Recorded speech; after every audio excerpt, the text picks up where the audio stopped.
ओम शांति 29/10/21 प्रातः मुरली। ओम शांति। बाप दादा मधुबन।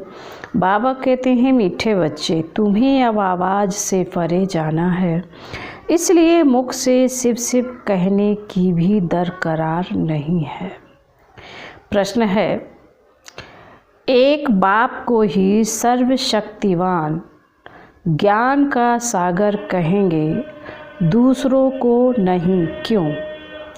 बाबा का उत्तर है, क्योंकि एक बाप को ही याद करने से आत्मा पतित से पावन बन जाती है। बाप ही है जो पतितों को पावन बना देते हैं। बाकी कोई भी देहधारी मनुष्य पावन बना नहीं सकते। बाप तुम्हें रावण राज्य से मुक्त कर देते हैं। तुम शिव बाबा से शक्ति लेते हो। जितना जास्ती याद करेंगे उतना शक्ति मिलेगी और खाद निकलती जाएगी। गीत है ओम नमो शिवाय। ओम शांति। मीठे मीठे शिकीलदे बच्चों ने भक्ति की महिमा सुनी। तुम भी महिमा गाते थे, अब महिमा नहीं गाते हो और ना तुम्हारे लिए महिमा की ज़रूरत है। जो भगत करते हैं वह तुम बच्चे नहीं कर सकते हो। तुम भगत थे, अब तुमको भगवान मिला है। सबको इकट्ठा तो मिल नहीं सकता है। बाप सबको इकट्ठा कैसे पढ़ाएं? यह तो हो नहीं सकता। अभी भक्त भी इकट्ठे नहीं हो सकते। हाँ, बाप को पढ़ाना है ज़रूर, क्योंकि यह राजयोग है। सूर्यवंशी चंद्रवंशी राज्य स्थापन होता है। बाबा कह रहे, सूर्यवंशी चंद्रवंशी राज स्थापन होना है। बच्चों को प्रदर्शनी में समझाना है। त्योहारों आदि पर भी बहुत अच्छी सर्विस कर सकते हो। तुम्हें अपने लिए ही राज्य स्थापन करना है। तुम शिव शक्ति महारथी सेना हो और कोई ड्रिल आदि तुम नहीं सीखते हो। तुम रूहानी ड्रिल सीखते हो। यह ड्रिल भारत की नामी ग्रामी है। यह है योग की ड्रिल। आत्मा को परम पिता परमात्मा से योग लगाना है, उनसे वर्षा लेना है। इसमें लड़ाई की कोई बात नहीं। तुम बाप से वर्षा लेते हो, इसमें लड़ाई का कनेक्शन नहीं है। तुम हो बेहद बाप के वारिस, तो बाप का बनकर बाप की श्रीमत पर चलना है। बाप की मत लड़ाई आदि की नहीं है। बाप सिर्फ कहते हैं, मीठे मीठे बच्चे, तुम सतो प्रधान थे, राज्य करते थे, अब तुमको स्मृति आई है। बाप कहते हैं, तुम अपने जन्मों को नहीं जानते हो। गाते भी हैं, 84 जन्म मनुष्य लेते हैं, 84 लाख यह तो गफूरे हैं। भक्ति मार्ग में जिसको जो आया सो पढ़ते रहते हैं। ड्रामा अनुसार यह भक्ति मार्ग की सामग्री है। सतयुग त्रेता में भक्ति होती नहीं। भक्ति अलग है, ज्ञान अलग है। तुम बच्चों के सिवाय और कोई ऋषि मुनि आदि की बुद्धि में यह ज्ञान नहीं है। उन्हों को यह भी मालूम नहीं कि सुख अलग है, दुख अलग है। सुख बाप देते हैं, दुख रावण देते हैं।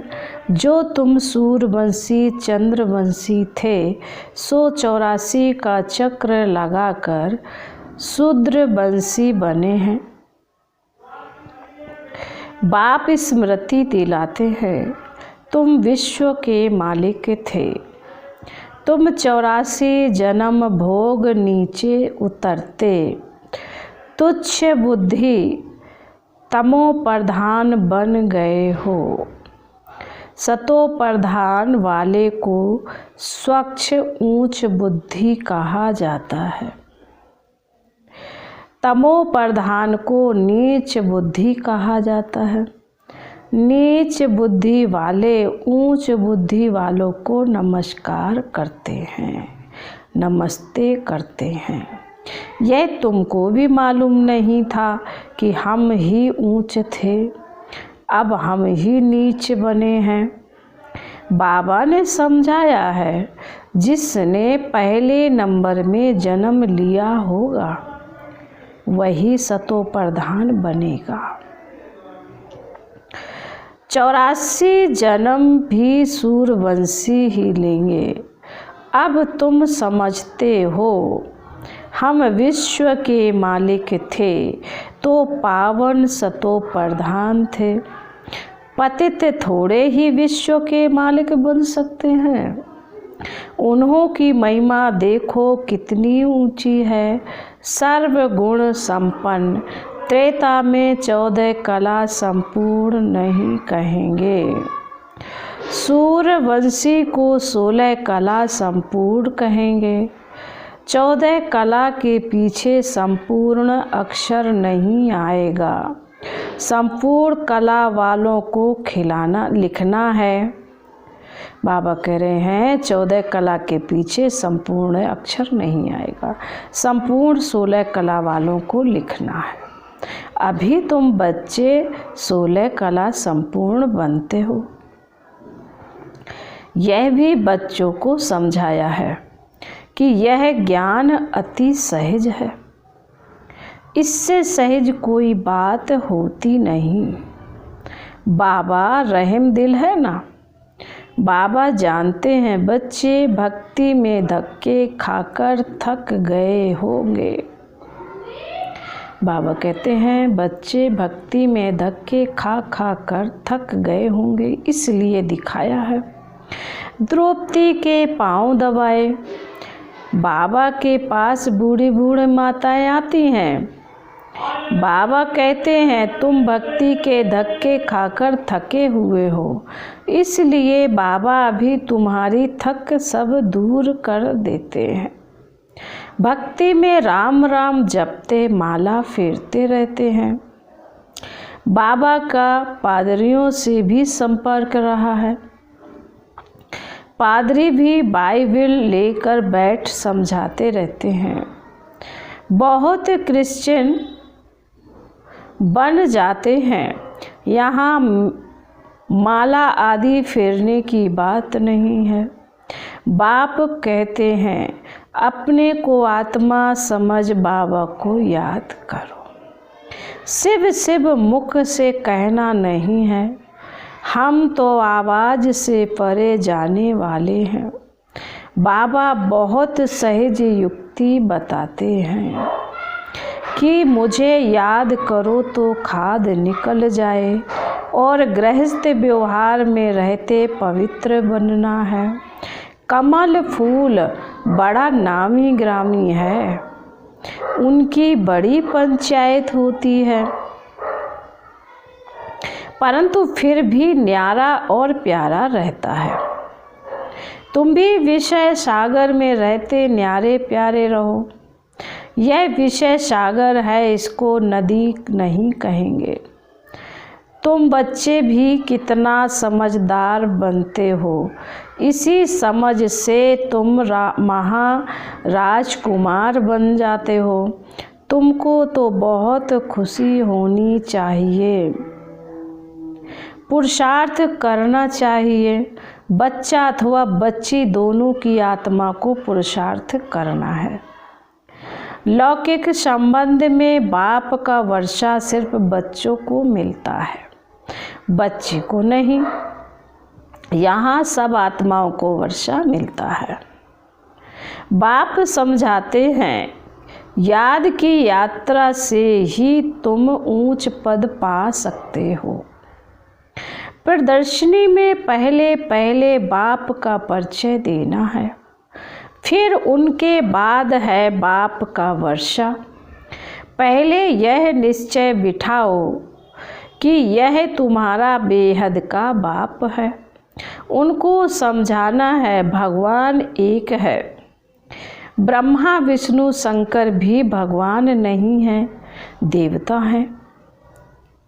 भगवान पतित पावन निराकार बाप है, उनकी महिमा ही अलग है। आजकल प्रदर्शनी में त्रिमूर्ति पर समझाना होता है। वह बाप यह दादा, वर्षा उनसे मिलता है। वह निराकार है, उनसे वर्षा कैसे मिले? वह है सबका रचयिता। ब्रह्मा विष्णु शंकर भी रचना है। रचना को रचता से ही वर्षा मिल सकता है। वह तो निराकार बाप इस द्वारा वर्षा देते हैं। रचता सबका एक है, इसलिए गाया जाता है। सर्व का सद्गति दाता एक। उनको ज्ञान का सागर कहा जाता है। बाकी वह सब शास्त्रों की ऑथोरिटी है। यह है ज्ञान सागर खुद ऑथोरिटी। वर्ड अलमाइटी ऑथोरिटी खुद कहते हैं कि मैं वेदों शास्त्रों को जानता हूँ और तुमको सार समझाता हूँ। यह सब है भक्ति मार्ग की सामग्री, जो सतयुग त्रेता में होती नहीं। भक्ति से ही सीढ़ी नीचे उतरनी होती है। सर्वशक्तिवान एक बाप को ही कहा जाता है। उनके साथ योग लगाने से ही हम पवित्र बन जाते हैं। तो सर्वशक्तिवान हुआ ना, हम सबको पतित से पावन बना देते हैं, रावण राज से मुक्त कर देते हैं। तुम अब शिव बाबा से शक्ति ले रहे हो। जितना जास्ती याद करेंगे उतना शक्ति मिलेगी और खाद निकल जाएगी। तुमको दिन रात यही फुरना रहना चाहिए कि पतित से पावन, तमो प्रधान से सतो प्रधान बन जाएंगे। माया के तूफान आएंगे। बाबा कहते खबरदार रहना चाहिए। तुम्हारी माया के साथ युद्ध है। फालतू विकल्प बहुत आएंगे। जो कभी अज्ञान में नहीं आए होंगे वह भी आएंगे। तुम युद्ध के मैदान में हो। मेहनत सारी याद की यात्रा में है। भारत का योग नामी ग्रामी है। योग के लिए ही बाबा समझाते हैं कि तुम अपने को आत्मा समझ बाप को याद करो। ऐसे और कोई मनुष्य समझ ना सके। वह कह देते हैं सब भगवान के रूप हैं। जिधर देखता हूँ परमात्मा ही परमात्मा है। बाप समझाते हैं तुम आत्मा हो, 84 जन्म भोगते हो। अगर सब परमात्मा हैं तो क्या परमात्मा जन्म मरण के चक्कर में आते हैं? आत्मा एक शरीर छोड़ दूसरा लेती है। आत्मा में अच्छे बुरे संस्कार रहते हैं। अच्छे संस्कार वालों की महिमा गाते हैं। बुरे संस्कार वालों को कहते हैं पापी नीच। बाबा पवित्र बनने की सहज युक्ति बताते हैं। मनसा वाचा कर्मणा, किसी को दुख नहीं देना, अपने को भी दुख नहीं देना। कोई भी विकर्म चोरी आदि नहीं करना चाहिए। अगर कहाँ झूठ बोलना पड़ता है तो बाबा से राय पूछो। सबसे बड़ा पाप है काम कटारी चलाना, वह मत चलाओ। बाप कहते हैं बच्चे हाथों से काम करते, बुद्धि का योग मेरे से लगाओ। हथ काटे दिल, बुद्धि से बुद्धि यार्डे। बाबा ने कहा हथ काटे बुद्धि यार्डे। बाबा सर्जन भी है। सबकी बीमारी एक जैसी हो न सके, कर्म भी एक जैसे हो न सके, तो एकदम, तो बाबा कहते तो कदम कदम पर पूछना चाहिए। बाबा कहते हैं सबकी एक बीमारी एक जैसी हो न सके, कर्म भी एक जैसे हो न सके, तो कदम कदम पर पूछना चाहिए। मंजिल बड़ी भारी है, अमरनाथ की यात्रा पर जाते हैं तो कहते हैं अमरनाथ की जय, बद्रीनाथ की जय। हे बद्रीनाथ हमारी रक्षा करना।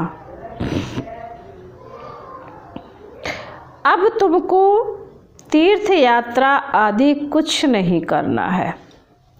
यह ज्ञान की बातें बाप ही समझाते हैं, उनका भी पाठ है। तुम भी बाबा के साथ साथ पाठधारी हो। जितना जो पढ़ेगा उतना ऊंच पद मिलेगा।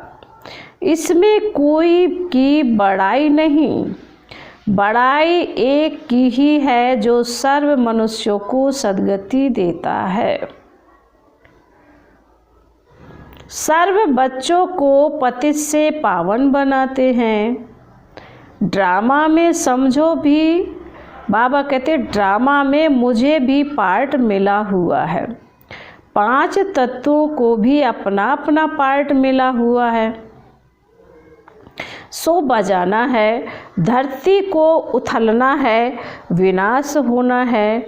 तुम्हारा भी ड्रामा में पार्ट है, इसमें बड़ाई क्या है। राज्य करते करते पतित बन गए। तुम भी पहले क्या थे, वर्थ नॉट ए पेनी। अब तुम विश्व के मालिक बनते हो। यह तुम्हारा पार्ट है, फिर भी हमको वैसा बनना ही है। इसमें बड़ाई की व महिमा की कोई बात नहीं है। यह ड्रामा बना हुआ है। बाबा भी आकर अपना पार्ट बजाते हैं। भगत लोग बड़ाई देते हैं, महिमा गाते, वह काम हम नहीं कर सकते। यहाँ तो बाप को याद करना है। बाबा इस ड्रामा का राज तो बड़ा वंडरफुल है, जो कोई को पता नहीं। बाबा हम सतयुग में यह भी भूल जाएंगे। बड़ा विचित्र ड्रामा है। ऐसे ऐसे अपने से बातें करो। कोई पार्टधारी अच्छा पार्ट बजाते हैं तो ताली बजाते हैं। हम भी कहते हैं मीठे बाबा का, शिव बाबा का बहुत अच्छा पार्ट है। हम भी बाबा के संग अच्छा पार्ट बजाते हैं, कितना अच्छी रीति समझाते हैं, फिर भी किन्हों को समझ में नहीं आता। तो समझ जाते हैं कि हमारी राजधानी में इन्हों को आना नहीं है। यह भी जानते हैं जो ब्राह्मण बने थे वही ब्राह्मण बन फिर देवता बनेंगे। देवताओं में भी प्रजा आदि सब बनेंगे। सबको अनादि पार्ट मिला हुआ है। सृष्टि भी एक ही है, वह चलती रहती है। God is one, creation is one, वही चक्र फिरता रहता है। मनुष्य खोज करते हैं, देखे मून में क्या है, उनके ऊपर क्या है। उनके ऊपर है सूक्ष्म बटन, वहाँ क्या देखेंगे, लाइट ही लाइट। बहुत कोशिश करते हैं, साइंस की भी हद है ना, माया की भी बहुत पंप है। साइंस सुख के लिए भी है तो दुख के लिए भी है। वहाँ एरोप्लेन कभी गिरेंगे नहीं, दुख की बात नहीं। बाबा कहते हैं यहाँ तो दुख ही दुख है। चोर लूट जाते हैं, आग जला देती है, चोर लूट जाते हैं। वहाँ मकान बहुत बड़े होते हैं, सारे आबू जितनी जमीन एक राजा की होगी। तुम आए हो स्वर्गवासी बनने, बाबा को याद करो तो खाद निकले। तुम सब आशिक हो, अब मासुक तुमको कहते हैं, मामे कम याद करो तो अमरपुरी के मालिक बन जाएंगे। वहाँ अकाल मृत्यु होती नहीं। सतयुग में है श्रेष्ठाचारी दुनिया, यह है भ्रष्टाचारी दुनिया। कितने बीके बाबा कहते कितने बीके बाप से वर्षा ले रहे हैं, तुम भी वर्षा ले लो। अगर श्रीमत पर नहीं चलेंगे तो ऊंच पद पा ना सके। हर 5000 वर्ष के बाद बाबा स्वर्ग बनाने आते हैं। कलयुग में ढेर मनुष्य, सतयुग में थोड़े, तो विनाश जरूर होगा। इसलिए महाभारत लड़ाई सामने खड़ी है। अच्छा, फिर बाबा कहते हैं मीठे मीठे शिकील दे बच्चों प्रति माता पिता बाप दादा का याद प्यार और गुड मॉर्निंग। रूहानी बाप की रूहानी बच्चों को नमस्ते। हम रूहानी बच्चों की रूहानी बाप दादा को याद प्यार गुड मॉर्निंग और नमस्ते। ओम शांति, ओम शांति, ओम शांति। धारणा के लिए मुख्य सार है। पहली पॉइंट में बाबा कहते हैं मनसा वाचा कर्मणा, किसी को भी दुख नहीं देना, बुरे संस्कारों को निकाल, अभी अच्छे संस्कार धारण करने हैं, कोई विकर्म ना हो इसका ध्यान रखना है। नंबर 2, इस विचित्र ड्रामा में अपने श्रेष्ठ भाग को देखते हुए अपने आप से बातें करनी है कि हम भगवान के साथ पार्टधारी हैं। कितना अच्छा हमारा पार्ट है। फिर बाबा वरदान दे रहे हैं मनन द्वारा बाप की प्रॉपर्टी को अपनी प्रॉपर्टी बनाने वाले दिव्य बुद्धिमान भव।